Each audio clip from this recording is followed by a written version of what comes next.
সুপ্রিয় ভাইয়েরা কেমন আছেন? আশা করি সবাই ভালো আছেন। আজকে একটি নতুন ভিডিও নিয়ে আপনাদের সামনে হাজির হয়েছি। এটা হচ্ছে জারাওয়ান গাছের চারা রোপণ। দেখতেই পাচ্ছেন, আমি এই চারাগুলো অনেক দূর থেকে এনেছি, অনলাইনের মাধ্যমে নাটোর থেকে এনেছি চারাগুলো এক ভাই আমাকে দিয়েছেন। চারাগুলো মান যথেষ্ট ভালো মনে হয়েছে।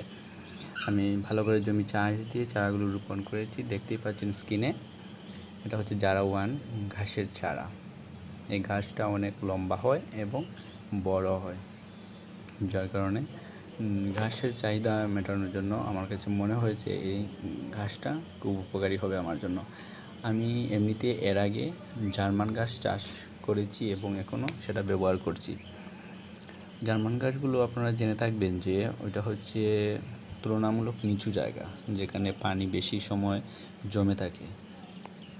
ওই জায়গাগুলোতে হচ্ছে জার্মান ঘাস চাষের উপযোগী। তো জার্মান ঘাসগুলো আমি চাষ করি এবং আমার গরুকে প্রতিনিয়ত খাওয়াচ্ছি।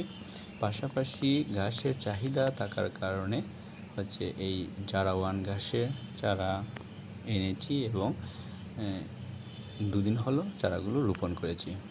এখন সময়ের ব্যাপার হচ্ছে যে ঘাসগুলো আমাকে কেমন উপযোগ দিবে, গাছগুলো কেমন উৎপাদন হবে, ফলন কেমন হবে সেটা দেখার বিষয়।